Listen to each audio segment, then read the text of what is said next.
Welcome to the Happier and Healthier podcast. I'm your host, Maria Marlowe, and this is a place where we don't rely on good luck or good genes for our health and happiness, but rather we create it with our thoughts and our actions each and every single day. Each week, I'll bring you a thought or a guest that will help you live your happiest and healthiest life. Are you ready?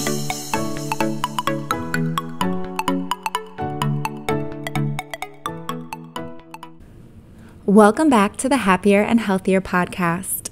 Today, we're chatting with Dr. William Li, an internationally renowned physician, research scientist, and author of the New York Times bestseller, Eat to Beat Disease, the new science of how your body can heal itself. So Dr. Li is on the show today to share some tips from his book, and he's going to be sharing what foods we should be eating more of to improve our gut, improve our immunity, and to ultimately help protect us and reduce our risk of various different chronic illnesses and diseases. What I really like about Dr. Li is his very balanced approach. He really focuses more on what foods to add in versus what foods to take out. And I find this really refreshing. I think you will too. And I think you'll find it very practical and doable, which this show is all about. So we will jump into the interview shortly. Just a quick announcement and reminder. The name of this podcast is changing from Happier and Healthier to something else in the coming weeks. So stay tuned for that. There's going to be a new name and new artwork on your podcast platform. So be on the lookout for that. All right, let's jump into the episode. Dr. Li, welcome to the show. Thank you. It's a pleasure to be here. So the first question I have to ask is, how did you get into being such a huge proponent for food as medicine? Because I know that's a big part of your work, your book as a physician, but this is not something that's really taught in medical school. So how did you come to discover the power of food as medicine, and why are you such a big proponent? Yeah, so I'm an internal medicine doctor, which means that I'm trained to treat men and women, young and old, healthy and sick. And something that I always felt really strongly about as a doctor is to not just chase disease, but really try to preserve health. And that's really something that I'm, I would say, most mindful of as a doctor. And when I have a patient who's sick, my goal always is to return him or her back to health, not just to, be okay prescribing the next round of medication.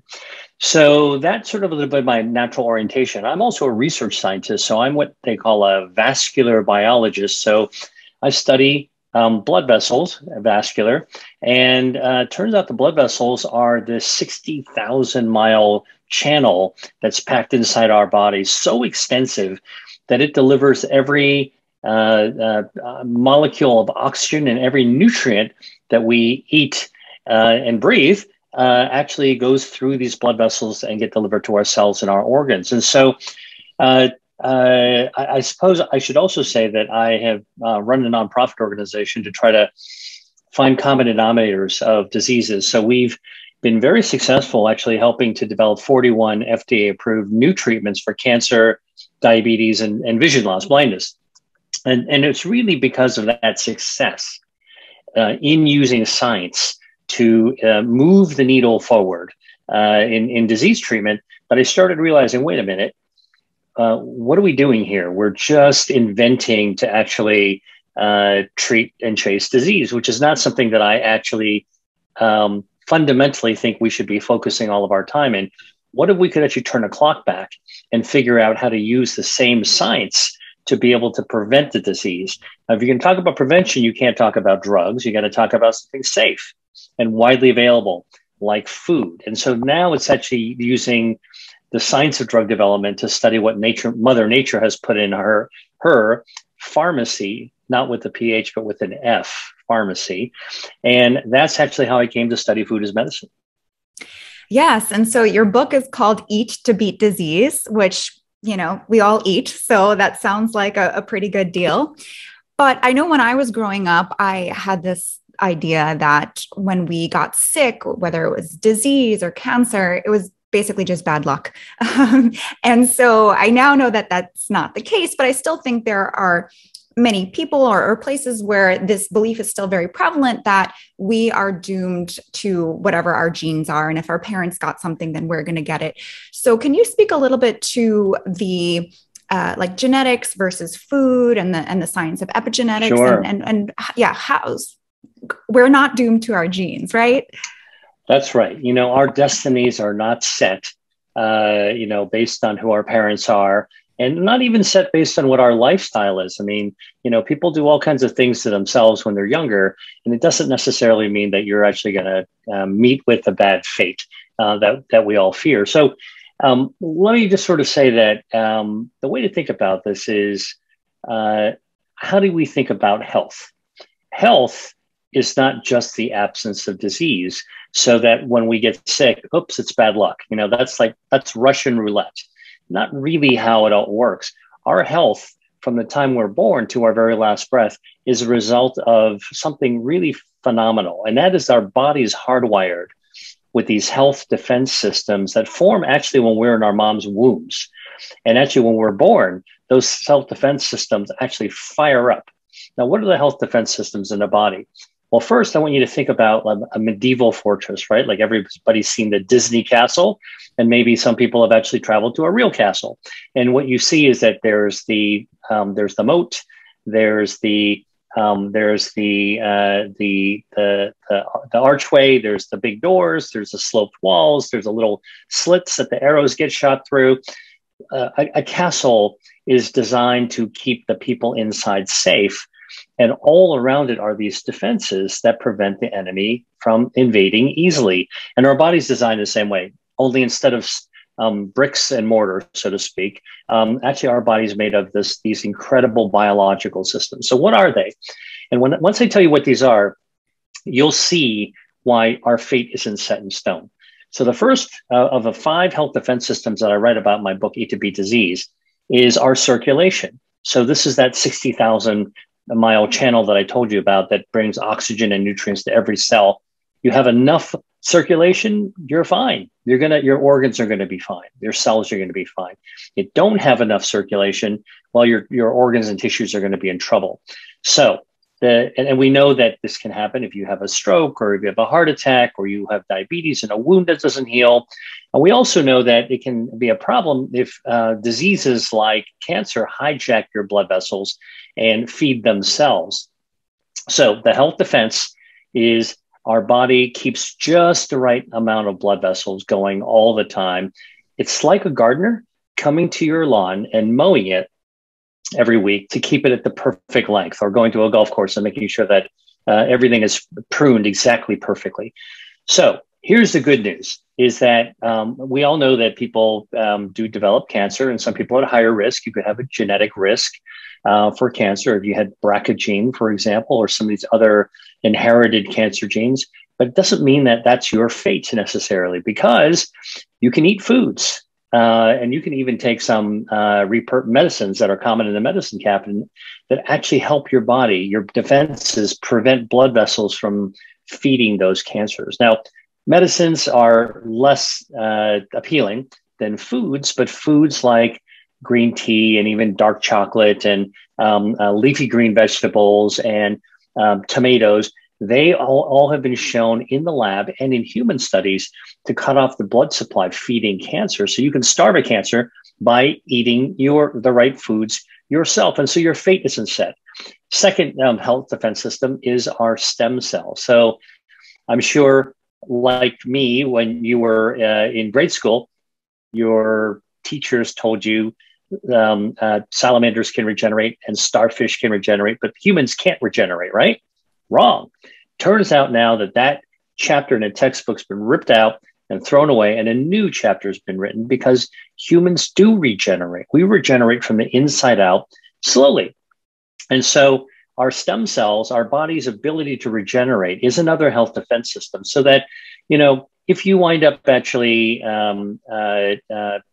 cutting yourself or burning yourself, your body will regenerate part of that. If you lose some hair, it'll grow back. You ever eat a really sharp chip or something and you cut the inside of the roof of your mouth?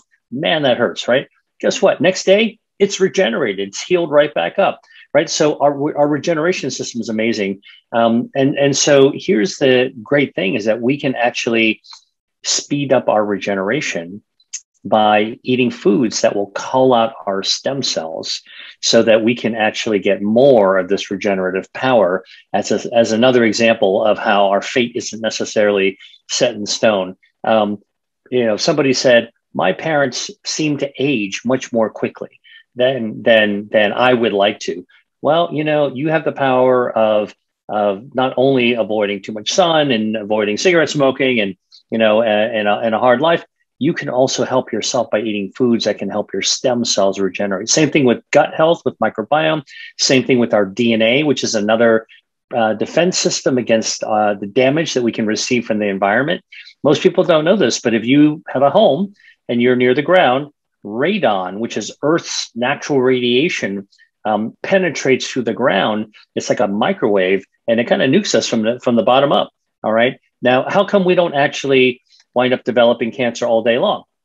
It's because our DNA actually protects any damage that radon that seeps through the ground might get to us. And then finally, our last defense system is our immune system. That's a fifth one. And we do know that we can pump up our immunity at the same time of lowering our inflammation. So even if you actually had a condition that might actually damage your immunity, we can actually boost it back up. So we know that we can enhance our immunity with immunotherapy, for example, is a big deal when it comes to cancer treatment. We also know that if your immune system's overactive, autoimmunity or inflammation, we can turn down the volume on that too. And foods are also able to do that. So our fate is far from being set in stone. Yes, I love that. And I think that puts the power back in our hands, and I think really encourages us to make those decisions. So That's let's right. talk about the stem cells a little bit, because that's really interesting. Are there any foods in particular that are especially beneficial? Right. Well, yes, absolutely. So we all know the benefits of eating whole grains, right? So it turns out that whole grains like barley, like in the wintertime, like what's more satisfying and heartwarming than sort of like a comfy bowl of barley soup or stew. And it turns out that barley has a natural, that whole grain has a natural chemical called beta-D-glucan. It's actually kind of fiber. And when you eat that fiber, research has shown that it'll actually coax out more stem cells in our bone marrow. So let me tell you a little bit about the stem cells. It's really fascinating. We are all made of stem cells. So when we were formed, when our mom's egg and dad's sperm met, we were just a couple of cells. And those cells kept on dividing and growing into a little ball. Looks nothing like a baby. But what happens is they turn into stem cells. These stem cells then start to figure out, am I going to be an eye or a nose? Am I going to be an arm or going to be a leg? Am I going to, be the face or I'm going to be the butt, right? So the fact of the matter is we're all made of stem cells. When we're born and formed, right? We've got excess stem cells over it. Just like a painter that comes to paint your house, they bring in a couple of extra cans, right? Just in case they run out. Same thing when we're born, we've got some extra stem cells left over, not used. And what happens is our body stuffs those into our bone marrow. All right. So it's kind of like that extra paint, you just stick it into your garage and put it up on a shelf just in case you need it. Well, throughout our lives, we pull out some of those extra stem cells and feed them to our organs to regenerate. So barley, whole grains can actually grow that. Another one that's kind of a crowd pleaser whenever I talk about this is dark chocolate. So studies have been done to show that dark chocolate, now I'm talking about 80% or more, so it's pretty dark, actually has polyphenols, flavanols in it. These are the natural chemicals that are found in chocolate. Now, here's the key thing. Chocolate is a confection. Usually you put a lot of sugar into it, but the really skilled chocolatiers actually are able to play with like pure cacao powder and make something really dark taste great without adding a ton of sugar to it. So, we're now kind of almost going back to the Aztecs that actually were the maestros of chocolate. And don't forget, cacao actually is a plant-based food, right? So here's how you take something that, had this kind of not so healthy reputation, and it comes right back to thinking about getting it as close to nature as possible. Well, studies have been done in people who were in their 60s, who had heart disease, who definitely had damaged blood vessels and poor blood flow. And it was found that if they had 2 cups of hot cocoa made with dark chocolate twice a day for a month, and you measured their stem cells at the beginning, and then you measured it again a month later, 30 days later, you could double the number of stem cells in their bloodstream. So culled it right out of the bone marrow. And then the question is, did it make a difference? Yes, because when you actually measured their resiliency of their blood vessels using a test, there's a test called flow-mediated dilation. You blow up a blood pressure cuff, you take an ultrasound, you see how resilient the blood vessels are. Those men who actually had dark hot cocoa for a month actually had twice the recovery ability of their resiliency of their circulation as well. So again, that's an example of a stem cell mobilizing food. Well, I'm really glad to hear that, because I don't think there's not many people who don't like chocolate. And I'm glad you brought that up about the sugar part, because that was going to be my next question, because we know that refined sugar is generally regarded as a food that is very bad for our immune system and bad for our health. So how to balance that. But of course, even using cocoa powder, adding that to a smoothie, so you're not getting any of the added sugar or going for those super dark chocolates. Exactly. By the way, here's the thing. Our bodies need a little bit of sugar. Our brain basically subsists on sugar. So we don't want to actually remove all evidence of sugar from our body. We want to be careful, very careful, that we don't we have as little added sugar, as possible. So I think a typical can of soda, which is the most common place people get added sugar, it's got like 10 teaspoons of sugar added to it, right? So that's not good for you. You know why? Because it actually stuns our stem cells in a hyperglycemic, highly sugared environment in our bloodstream. Our stem cells, what we were just talking about in our bone marrow, they're stunned. It's like they got blackjacked over the head, and they can't do the job that they were made to do very well. So we don't want that to happen. We want to actually stay as resilient and as self-defended from the inside as possible. And so in the book, Eat to Beat Disease, you talk about over 200 foods that are beneficial for our health. In terms of plant-based versus animal-based, are there any animal-based foods in there? Are they all plant-based? Yeah. So look, first of all, I'm a scientist. So what scientists do is we talk about what is known, but we also talk about what's not known. All right. So I think that when it comes to food and health, so many people love to wave the flag of what is known and then make it sort of the gospel. So for me, what I'm going to tell your listeners is that we have to think about what we do know first. Now, here's what we do know. We know that from every research study ever done in humans, that the most healthy pattern of eating is a mostly plant-based diet. What does that mean? Fruits, vegetables, legumes, nuts and seeds, herbs and spices. Okay. So people who eat more of those predominantly that way, you don't have to be a vegan. You don't even have to be a vegetarian. But if you spend like 80%, this is what I do. I'm not a pure vegetarian. About 80% of my, maybe 85% is really plant-based all the time. All right. I think about that like plants are my entree is how I think about it. And then anything else is like a side dish and I nibble at it. So, and not all the time. So we know that that's a truth. Okay. And there's lots of reasons that those plant-based foods, they activate our health defenses, make our circulation better, help our stem cells, tame our gut microbiome. So it's a healthier ecosystem to support our brain and our immune system and our metabolism. Plant-based foods help our DNA protect us from the environment, and plant-based foods help our immune system. Now, does that mean that only plants are good? Because that's, this is like sports or politics. People choose their side and they defend it, with a blade in their teeth. Well, here's what I'll tell you. Let's look at the data. we know that plant-based foods are good for you. But you know what? There are some other fermented foods, including some dairy foods, that have some beneficial properties. So yogurt, for example, has healthy bacteria, which is good for our gut microbiome. Remarkably, there's been some evidence that cheese, some types of cheese, can actually be good for you as well. Some hard Dutch cheeses actually have a vitamin called vitamin K2. It's made by the bacteria that's used to make the cheese.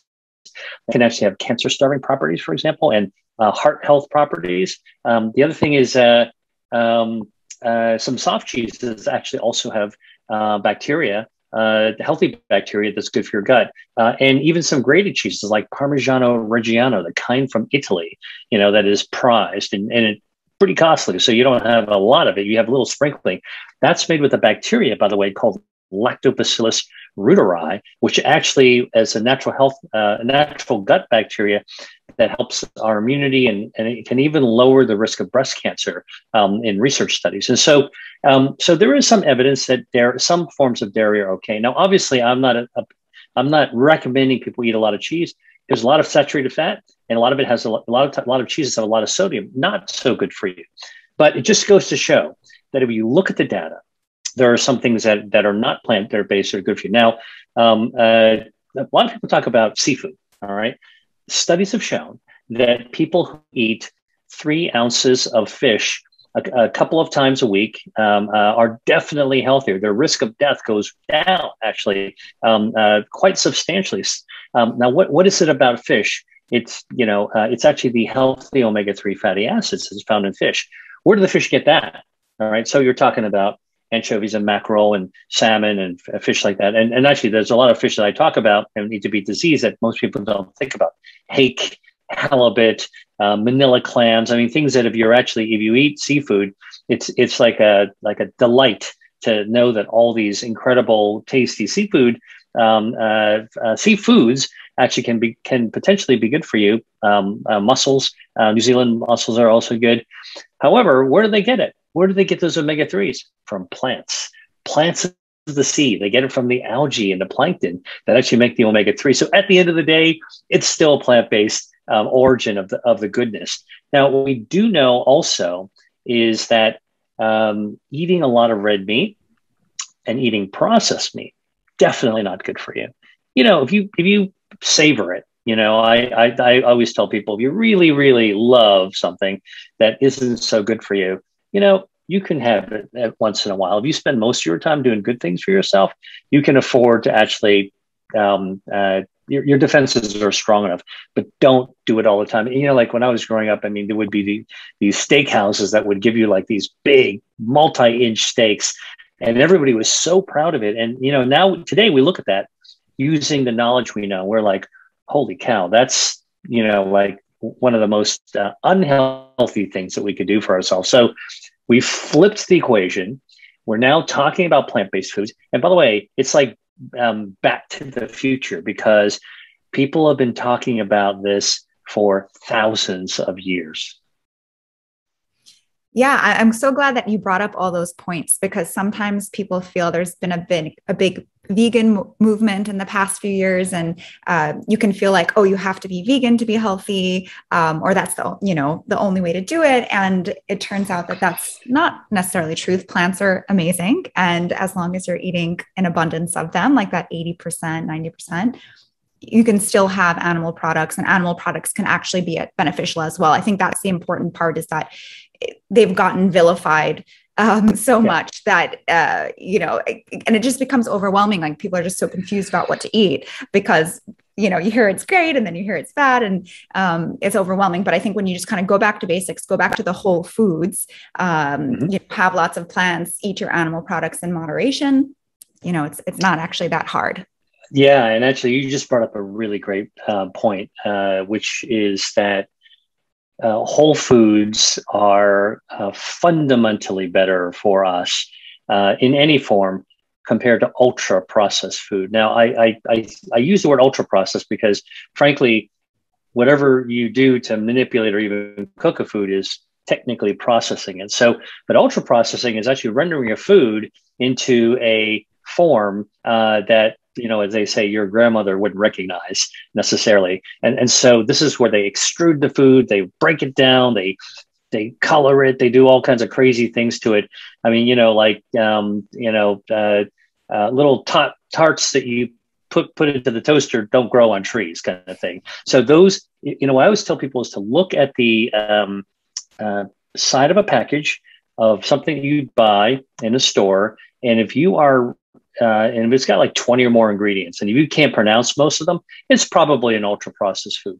Again, those are the things that we should be eating way, way less of. Cut them down or cut them out. It's your choice. But that's the whole thing about the wonderful thing about food and health. It really puts the power in our hands. So we get to decide what we want to do. So let's talk a little bit about gut health. You brought it up in some probiotics earlier. So what is the role of our gut health in our overall health, and how can we improve our gut health? Okay. So when I was in medical school, right, learning to be a doctor, one of the things that we were taught, like in our first year, is that bacteria are bad. And we memorize all these bad bacteria. And then pretty soon we learn what antibiotics are used to kill the bacteria. So the mindset even among doctors, or maybe especially among doctors, is that, we want to get rid of, we want to destroy our bacteria. Well, I can tell you that's another kind of a piece of entrenched thinking that has now given way to a more enlightened, more scientific view that, in fact, most of the bacteria in our body are actually good. Now, when I say most, how much bacteria do we have? We've got 39 trillion bacteria in our body. And we've only got 40 trillion human cells. So pretty much we're 1-to-1, 1 part bacteria to 1 part human. In fact, we're not, like you and I looking at each other like this, we're not even actually fully human. We're 50% bacteria. And so that's pretty amazing to think about, that a human is actually composed of this ecosystem, this teeming ecosystem. What I try to say is that it's mostly in the gut. Think about it like the Great Barrier Reef in Australia, this amazing ecosystem with these brilliant coral and creatures and fish and everything else living in harmony. And as we know, a healthy coral reef makes a healthy sea, right? And we need that ecosystem. Same thing in our body. We need that barrier reef inside our body. Now those bacteria not only cooperate with each other, but the important thing that we have begun to realize, and I say begun because a lot of people talk about the gut microbiome like it's a done deal. Gut health, you got to take this probiotic and you're done. It's the super probiotic. We're just scratching the tip of the iceberg. We barely are about all the things that bacteria does. But I will tell you what we do know. We do know that if our gut bacteria is healthy, it helps our metabolism, helps our blood sugar, helps our blood cholesterol. We also know that a good healthy gut bacteria, and this is research I've done at MIT, can help us heal our wounds faster from the inside out. When we cut ourselves, we always look at the cut from the outside, right? Is it scabbed over, right? Actually, your gut bacteria help to heal it from the inside out, which is actually more important. We also know that gut bacteria, by the way, it impacts our brain. So there's the gut-brain axis some people may have heard about. So there's this amazing, that same bacteria, by the way, I told you this in Parmesan or Reggiano cheese, Lactobacillus reuteri, also found in sourdough bread. Lactobacillus makes lactic acid. Lactic acid is what gives the tanginess of sourdough bread. Okay. It's also in yogurt. And so this lactobacillus that normally grows in the gut. Now, how do it get into our gut? It comes from mother's milk. Something really amazing is that when mom's about 8 months pregnant, okay, and she's got 30 more days before the baby's going to be born, the uterus knows the timing, okay, and sends a signal to the mom's colon, gut, lower gut, bowels. And it basically says, we got about a month left. Let's start moving to troops. And so, so essentially the bacteria essentially send a signal. It's like calling an Uber, and these small cells called neutrophils come by and pick up the bacteria from the mom's gut and move them to the mom's breast. and just like an Uber, drops off that bacteria from the mom's bowels to the breast, right by the nipple. And so when the baby takes their first suckle, they are getting the mom's lactobacillus into their gut. Now, why is that important? Because think about it. This gut-brain axis, this one bacteria, and there's many bacteria that we don't even know what all of them do. This one bacteria, lactobacillus, helps your brain release oxytocin. Oxytocin actually is a feel-good social hormone, bonding hormone. It's the same hormone that our brains surge when we actually see a friend that we haven't seen for a long time, or when our relatives show up that we like, when you have a kiss. And even at orgasm, our brain pumps out oxytocin for a real short burst. So the bottom line is that our gut bacteria, healthy gut bacteria, is really important. Now, many people are walking around with like crappy guts, right? I mean, I'm sure all of us have gone through periods in life where, it just doesn't feel right. Like we all disguise it, socially, but man, we feel like crap. And sometimes, like in college, I remember you pull an all-nighter to do for an exam or socializing. You feel like crap the next day, and you might feel like crap for a few days. It's because your gut is out of balance. So, night workers who don't get really good quality sleep, their gut tends to be unbalanced. If you eat a lot of soda, actually that high sugar also poisons the gut bacteria. Ultra processed food, not good for the gut bacteria. Artificial sweeteners, not good for the gut bacteria either. So, here's the great irony. People drink diet sodas not to get to actually avoid sugar, because they don't want their metabolism to be screwed up. And yet the artificial sweeteners actually damage the gut microbiome, which then control your metabolism. And actually your metabolism's out of whack anyway. And so here it is. We have to take care of this incredible ecosystem in our gut. And that's our gut bacteria. So, and what are some foods that are helpful? Fermented foods, for example, like kimchi and sauerkraut, those sorts of things. What else? Yeah, so fermented foods are really awesome because they actually contain bacteria. Most people don't know how kimchi or sauerkraut or frankly, originally how yogurt was made. But, if you go back and see how these foods were traditionally made, sauerkraut, okay? Sauerkraut's cabbage, okay, and water and salt, chopped up really fine. And most people don't know this, but sauerkraut is not from Germany or Eastern Europe. Sauerkraut was originally from China, where people were taking cabbage that they got in China and transporting it across the Gobi Desert on this Silk Road. And of course, this long journey, a head of cabbage would never stay fresh. And so they chopped it up and they salted it and they put it in liquid. And by the way, the bacteria just from the air just drops in there and it becomes this cauldron of bacteria that ferments, kind of like wine ferments, right? Like there's lots of things that are fermented that we turn into our foods, like wine and cheese and everything else. And sourdough, not sourdough, but sauerkraut and kimchi are all made that way. So those healthy bacteria. So you think, well, maybe the bacteria in the air is like really bad for us, right? Like I don't want to be eating that crappy bacteria. Well, here's the amazing thing: in kimchi and in sauerkraut, good bacteria dominate. So most bacteria actually is good, not bad. Remember I told you how I was led to believe in medical school that most bacteria are bad. No, most bacteria are actually good. So in kimchi, by the way, which is one of my favorite foods, if you have some kimchi and you cut it up, it's just an amazing taste. They even discovered out of Korea that the tradition, 1,000-year-old tradition in kimchi led to the evolution of a new bacteria that lives and grows in kimchi that fights influenza. So here's a bacteria that actually protects you against the flu. It's amazing, right? And basically that bacteria we eat and it joins the ecosystem and it helps to protect our health. So foods like fermented foods are really good, but that's not all. Those are probiotic foods. Prebiotic foods, which is, a little bit of an artificial distinction, are foods that feed our bacteria, is how I like to explain it, because I can never remember pre or pro. They kind of sound the same. So to me, what I say is that there's all these foods that feed our bacteria as well. So when we sit down 3 times a day to eat food, we're feeding ourselves, right? Like Have yourself some food. Have yourself some lunch.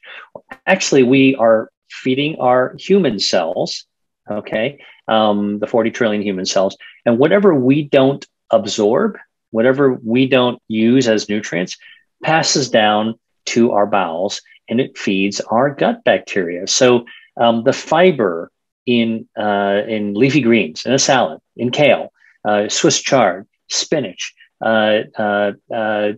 mushrooms, we don't really absorb that. It passes through. And again, when I was in medical school, they taught us, oh, that fiber just stimulates the gut so you can be regular and have regular bowel movements. Not so. That's not really what that fiber does. That fiber is the food that the bacteria eat. So we're feeding our bacteria. So think about it.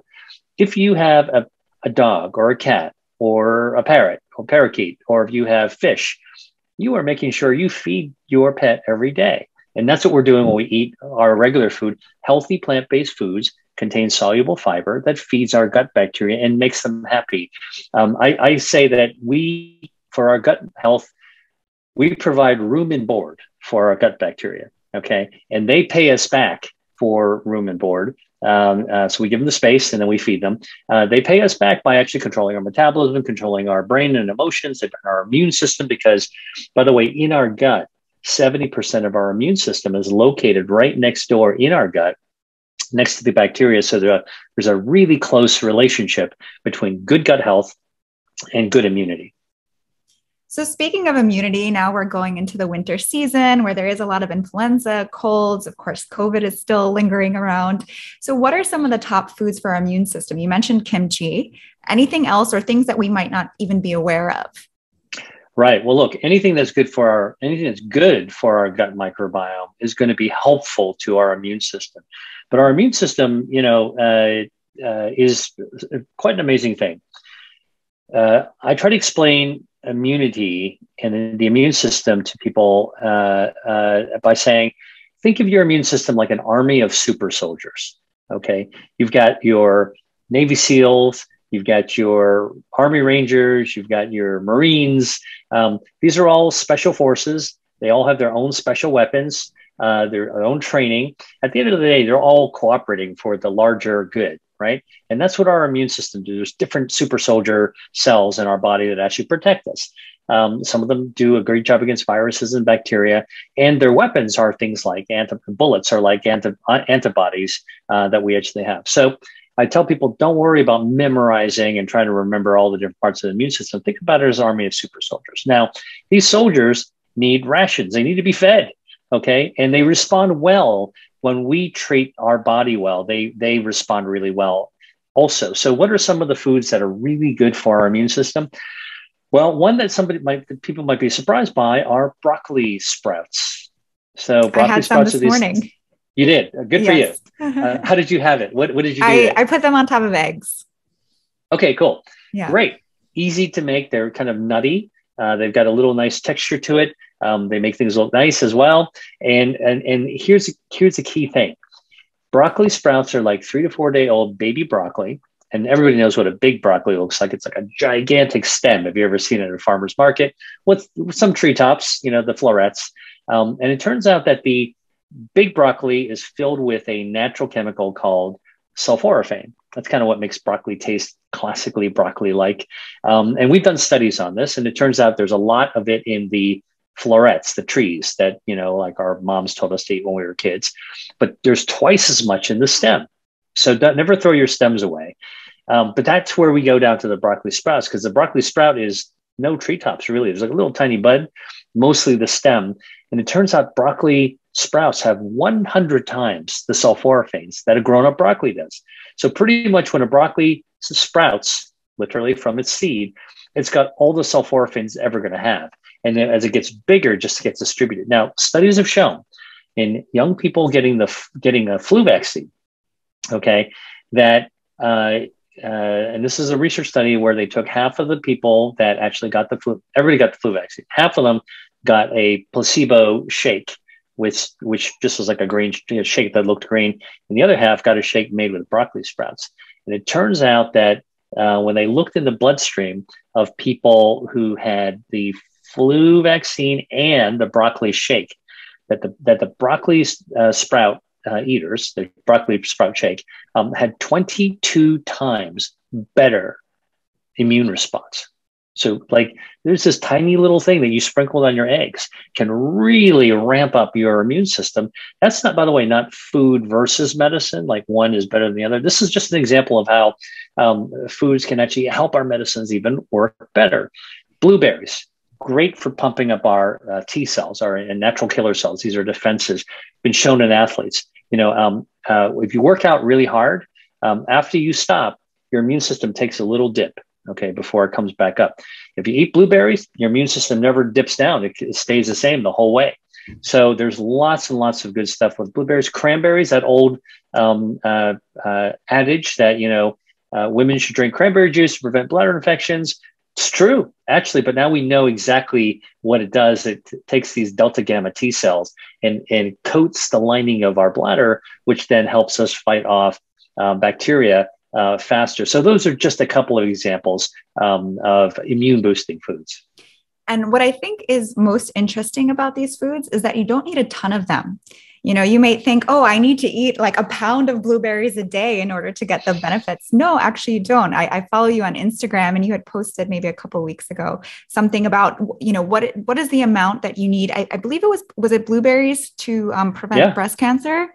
And what was the amount? Well, it's just like a cup and a third. I mean, it's not very much. And this is, I think, the thing that makes the science different than the fad. When you talk about fads, or you talk about trends, and you talk about marketing, somebody is making some statement, and usually it's a little bit of hyperbole to catch attention, or to make a sale. And then all of a sudden everybody thinks, oh, I got to have it, right? It's like a tennis shoe I got to have, or a pair of glasses I got to have. Well, with food, it's not really that way. And more isn't always more. That's one key thing about the body that people need to understand. A little bit, not enough. A little bit more, better. A little bit more, better. And then a ton of it, you might not actually get the benefit anymore. The benefits may actually go down. This is a concept called hormesis, where you're always looking for the balance. You're looking for just the right amount, right? So think about it. You're getting dressed and ready to go out for the evening, all right? And you're getting dressed for a date, and like exactly when you've done a little too much makeup, a little bit too much jewelry, a little bit too much on your outfit. So you want to prune that back. And that's basically the same thing with food. There are food doses that I write about in my book. It's a new concept. Food is medicine means that we need to know something about how much we should be eating to get the right result of that we're seeking. Yeah. And the good news is that it's not a ton. So you don't, even if you have that handful of blueberries or that little sprinkle of broccoli sprouts, these foods are so powerful that that's all you need. I'll tell you another amazing research study that was done with 826 people who had stage 3 colon cancer, right? So that's pretty serious. For many people, that sounds like a death sentence, but they're getting treated with chemo and other standard treatments. So this was a study led by Harvard and all these other major cancer centers, and they found that those people with stage 3 colon cancer, if they ate 2 handfuls of nuts, tree nuts, walnuts, pecans, almonds, macadamia, Brazil nuts, you name it, that if they only had 2 handfuls per week, not very much, their chances of dying were 50% lower. Wow. 50. Okay. And so there's no other drug you can add to chemo to actually get that kind of an effect. So again, food is powerful. Now, by the way, what do these nuts do? They contain healthy oils like omega-3s, plant-based omega-3s, and they also contain a lot of fiber that, guess what, feeds our microbiome, which then talks to our immune system. And our immune system, with these super soldiers, help fight off the cancer as well. So again, it actually makes sense when you think about the science. So I'm curious there, I mean, there's so many diets out there now. And I think that, you were talking about science and politics and how people, kind of pick their side and they stick on it. I feel like that's kind of the way with diets, it's very vegan or paleo, or now the caveman diet too. So, is popular, keto, all these things. So I'm curious. By the way, I heard recently somebody told me that there's a new diet called Ento. Have you heard of this? Oh no. What is that? ENTO. It's where you only eat bugs. Oh, wow. Like entomology for sustainability. But anyway, go ahead. Wow. I know crickets, like cricket powder and like cricket protein powder was a thing. I didn't know that, we were taking it that far. But I'd love to hear just like maybe like a rapid fire, like what are your thoughts on different diets? So like paleo, I guess, what are your thoughts on that? Where is it, what are the good things, or maybe where is it maybe falling short? Yeah, honestly, okay, there are dozens of popular diets out there. South Beach, keto, paleo, you name vegan, vegan. They all have some history behind it. Okay. And I think and that history probably, a lot of these healthy diets often contain a lot of healthy foods as well. Sometimes they don't. But at the end of the day, what winds up happening is once you slap a label on it and you put somebody who's marketing it, who's not a scientist, who doesn't know the data, who is really trying to promote the approach, the fad, as opposed to looking at the evidence or the science, you wind up kind of drifting away from the course that you started out, which is like people are totally fair game to try to find a better way to eat. And by the way, here's the other thing I think is so important, Maria, is to communicate is that every one of us is individual. Every one of us is different. Every one of our bodies are going to respond to food slightly differently. My body's going to respond slightly differently than your body to the same food. And that's okay. That's why, in part, we have preferences. Besides what we were introduced, growing up in our household, where you can remember your mom's cooking, the smell of your mom's cooking. Honestly, as we kind of go through life, there are certain things that we naturally gravitate to, and that's our body speaking to us, right? And that's okay as well. And that's why these rigid diets that get marketed and get the shiny, kind of coat of armor about it, and then these Klieg lights, and then they go all over the internet, and everybody starts buzzing about them. That's where we kind of veer off the path. I think that the principles I told you is regardless of paleo, keto, vegan, South Beach, Ornish diet. I mean, any of these, they all have good intentions. And I think all the good ones have a core of some plant-based foods, fruits and vegetables, legumes, nuts and seeds, good sources of dietary fiber, healthy fats, okay, and minimizing red meat. So anything that actually diverts from that general path, I would say, got to be careful about, because you do want to our bodies were designed for that pattern that I was telling you about, that really, really does use plants as our main source. Good for us and good for the planet too. Right. And so I'm curious, what do you eat in a typical day? Like, what's your breakfast, lunch, and dinner? People always want to know, like, they're like, Dr. Lee, what do you eat? So I will tell you, this morning I had a small glass of pomegranate juice. Why? Because I like pomegranate juice. I always do things that I like. It turns out that the elagitanins in pomegranate actually help my gut secrete healthy mucus, which then will grow a healthy gut bacteria called Akkermansia that communicates with the immune system and helps protect you against cancer and other diseases as well. I had a little tiny glass of that. It's a wintertime, so I actually had a mandarin orange. I just peeled it up, and it's a great source of vitamin C. There's a ton of dietary fiber in it. Vitamin C has been shown by studies in Japan, for example, to lower the flares of lupus because it's anti-inflammatory. And if you don't like oranges, I happen to like oranges, but if it's summer, if it's not winter, and an orange is a winter fruit, winter citrus. But in the summertime, I'll have strawberries, which are a good source of vitamin C, or guava. It's also a great source of vitamin C as well. So I just had a little thing of pomegranate juice. I had a mandarin orange, and I had my coffee. So coffee has chlorogenic acid. Chlorogenic acid has been shown to lower the rates of dementia. It's been helped to protect you against cancer. It's good to helps your blood vessels stay healthier as well. And here's some recent research that I think is really amazing. So this chlorogenic acid, it's the coffee bean, the coffee plant's way of protecting itself against insects. So if you have coffee that comes from a conventionally grown coffee plantation, it's sprayed with pesticides, and so the bugs aren't eating it. And so it doesn't need to make as much chlorogenic acid because it's covered by the pesticides. If you go to an organically grown coffee plantation or organic style coffee plantation, they don't actually use pesticides. The bugs are nibbling at the coffee plant the whole time. And how does it respond? It protects itself by making more chlorogenic acid. So if you have coffee, organic coffee, it's not that you have less pesticide, it's that you got more of the good stuff in it as well. So I had a double espresso made with organic coffee this morning. Oh, nice. And what do you usually do? Like, what's a typical dinner in your house?